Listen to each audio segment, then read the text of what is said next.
All right, everybody, Miss Keri, baby, is back. Keri Hilson is dropping a new album after allegedly being blackballed from the music industry. She stopped by The Breakfast Club to promote her new project, We Need to Talk, and The Breakfast Club, being The Breakfast Club, decided to bring up the Beyonce diss again. Here's what took place. It's a regret. It's a regret, but not in the way that people would think, because that's a song that I actually didn't write. Those are not my words. I was on tour. Polo wanted me to do a remix to Turning Me On. Mm-hmm.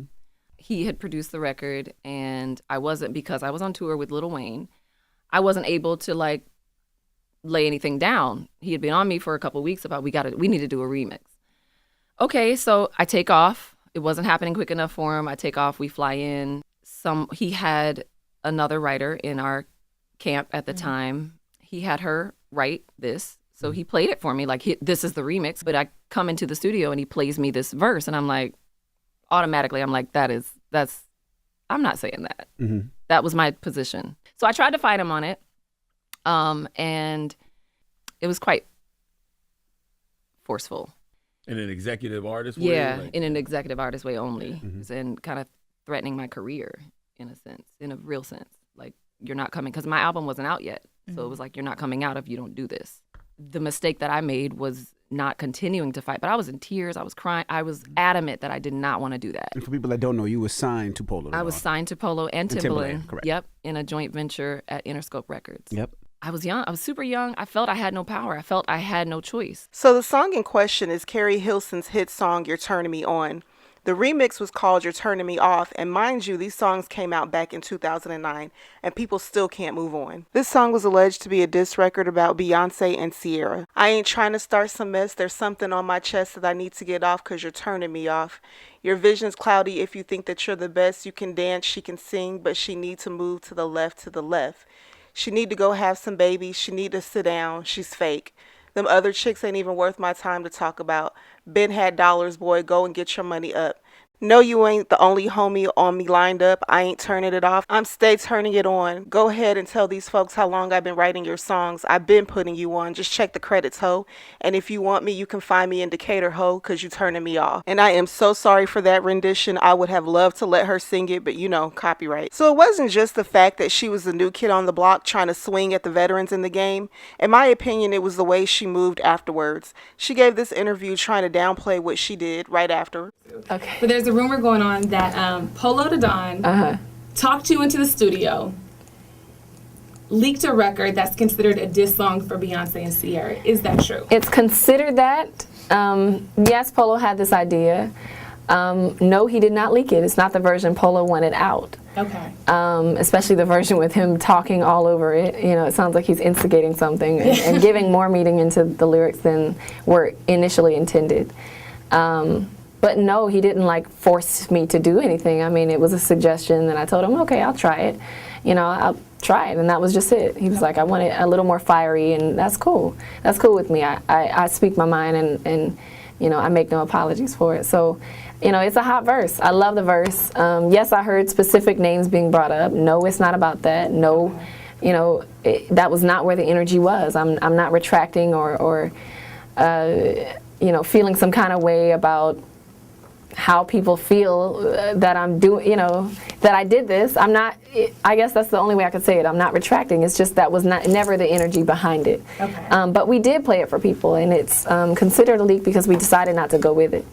And I can prove that because it's like, when you do a remix to a song, you kind of want it to be for the remix to come out while the song is really hot still. And the song is hot right now, but it's not number one.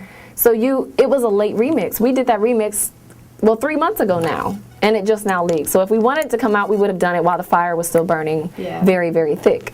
And it's been very hard to keep Keri Hilson records under wraps, and we decided to do that because when we played it for people, people said, look, it sounds like you're going at this person and that person. And the moment names started being thrown around, we were like, oh, okay, we get it. Yeah. That's not what we wanted to accomplish with this record.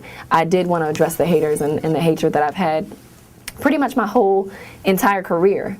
in music. Yes, there have been so many people that have tried to turn me off, and I said, you know what? I want to take that meaning of the song, and just let people know you're not going to turn me off. I'm gonna stay turning it on, like I say in the song. So that's what it is about, and it's not a retraction. It is a blanket statement for many people who along the way. And I mean, no one's gonna give it to you on a silver platter. You got to take it, and that's what I'm doing. So that's what it's about. And honestly, I think in this very interview, allegedly, she was still taking shots at Beyonce when she said people were trying to turn her off, because she co-wrote on Usher's Love in This Club remix, and she was supposed to be on the song, which would have been huge for her career. But we all know Beyonce ended up on that record, and she was also alleged to have taken Keri's writing credits. And songwriters have been accusing Beyonce of these shady practices for a minute now, so we not gonna act brand new. Then there was the magazine debacle. Celebrities were at an event, and when they were being interviewed, they were asked to hold up a magazine with Beyonce and Jay-Z on the cover and to say a few nice things. You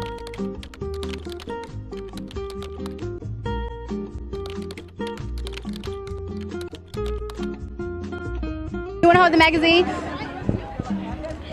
Just shout out Juicy Mac. As you can see, everyone thought she was being shady, and it gave validity that there must be some beef behind the scenes. Of course, Beyonce never addressed it, but she doesn't have to. The Beehive will. And eventually, Ciara threw a little shade Keri's way. And then I saw the video you did for You Got Me. Is that going to be on the album? Is that like an... Yeah.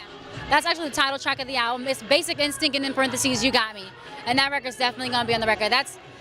I'll give you a little tip on that. That's the starter. So the album is called Basic Instinct, just Basic Instinct? Yeah, Basic Instinct. Okay. And then some people thought you were taking shots at maybe Keri Hilson on that record? That record right there is a song that I dedicated to my haters. So Keri has Beyonce fans hot, Ciara fans mad, and then her team really just set her up for failure. There was that horrible Michael Jackson tribute that she participated in at the BET Awards, knowing everybody wanted to see Chris Brown do it, not her. Michael Jackson had just passed too. MJ fans and Chris Brown fans were hot about that. Then allegedly Beyonce fans were throwing CDs at Keri Hilson. Some say this tweet is fake. I don't know for sure, but I just included it. We know the Beehive was giving her hell. And for me, it was that hot mess of a record and video for The Way You Love Me that made me throw up my hands with her.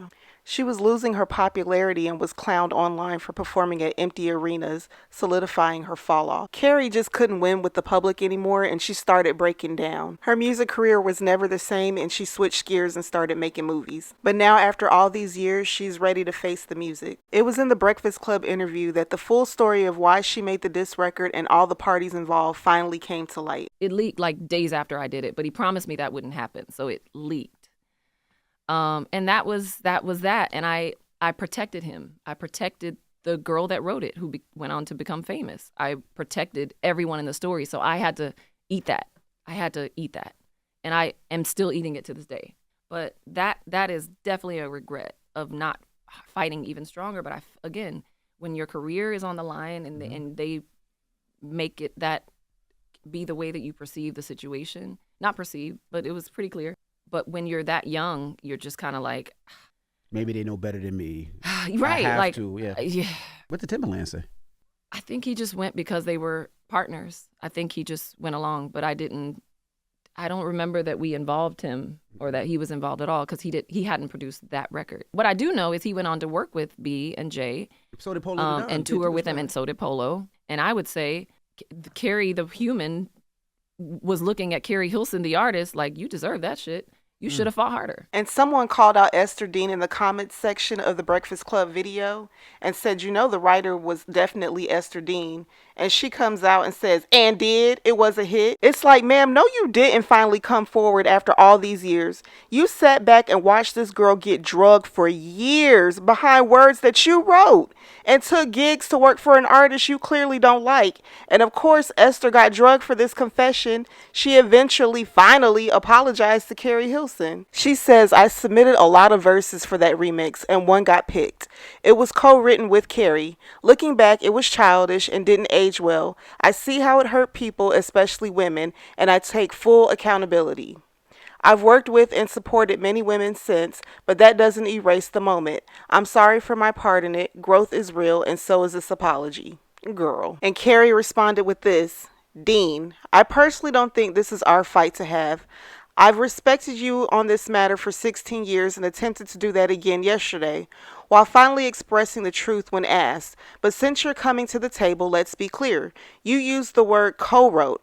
I rewrote 3 lines in your verse, which was the only battle I won in the whole matter, but you weren't there when all this was going down, and we didn't write it together. These lines are mine. Been getting dollars, boy, gone get your money up. Now you ain't the only homie on my lineup. The softest section lines about a boy, because not only did I strongly disagree with the unnecessary hateful sentiments towards other women, and I've never been a fan of the publicity stunt method, I also argued in my trail of attempts, this verse isn't even on subject with the original song, which is how I even got those 3 lines on the remix. They were taken from ideas, lines in my phone that I mentioned in the full interview. You chose to stay quiet for 16 years, but coming out only now, when you felt a portion of the heat I've gotten all this time.